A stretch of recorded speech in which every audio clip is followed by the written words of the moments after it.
সকাল সকালেই উঠলে যে এই দেখা যায় এত সুন্দর ভিউ জায়গাটি আর খুব ভালো লাগে। আর সকাল সকাল হাঁটাহাঁটি করলে মনটাও তেমন ভালো লাগে। হরে কৃষ্ণ বন্ধুরা, তোমার সবাই কেমন রয়েছো? এই যে সকালবেলা তখন বাজে 5টার সময় বের হয়েছিলাম, সকালবেলা একটু হাঁটাহাঁটি করে এসেছি।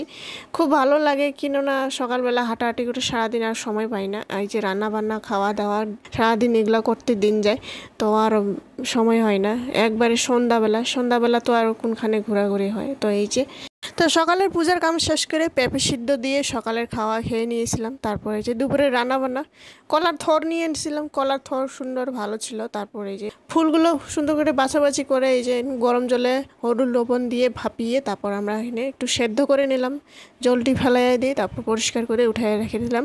তারপর এখানে পনির আলু দিয়ে রসা করবো। তো পনিরগুলো প্রথমে আমি কড়াইয়ের মধ্যে ভেজে নিয়ে নিব হলুদ লবণ দিয়ে। তারপরে এই যে দেখুন সুন্দর একটুখানি লাল লাল হয়ে যাওয়ার পর আমরা এসে পনিরগুলো সুন্দর করে নামাই নিই। তারপর এদিকে আবার সবজি করব, সবগুলো মিক্স করে সবজি, বেগুন, ভোল, আলু, তারপর এখানে মূলা ছোট্ট একটা কেটে দিয়েছিলাম, সব মিলিয়ে একটু পাঁচফোড়ন দিয়ে তারপর এনে সবজিগুলো প্রথমে ভেজে নিয়ে নিব ভালোভাবে। তারপরে যে একটু ঢাকনা দিয়ে রেখে দেবো একটু নাড়াচাড়া করে।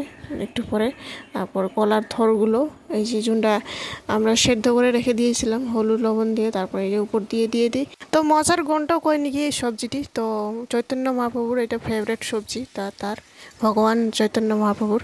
তো এই যে মশার গন্ধ সুন্দর করে নাড়াচাড়া করে আমরা এই যে ঢাকনা দিয়ে রেখে দিলাম সুন্দর। এই যে আমি উৎসবে খেয়েছিলাম, খুব ভালো লেগেছিল। তো এই যে নিজের বাড়িতে বানানো একটা খুব ভালো লাগে। তারপরে এই যে আজ বানাইলাম, আগেও বানিয়েছিলাম। তো এই যে নাড়াচাড়া করে সবজি একেবারে রেডি, মই মশলাও লাগে না, সামান্য হালকা একটু জিরার গুঁড়া দিয়েছি, তারপর সবজি একেবারে রেডি হয়ে গেল।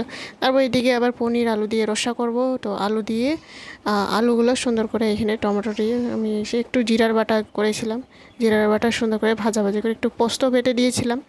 তারপরে এই যে জল দিয়ে ঢাকনা দিয়ে রেখে দিয়েছিলাম 2-3 মিনিট। তারপর এই যে উতল আসার পরে পনিরগুলো দিয়ে দিই। তারপর পনিরের সবজি একেবারে রেডি, একই দেখুন। তারপর লেবু দিয়ে আজকে দুপুরের মেনু এটাই।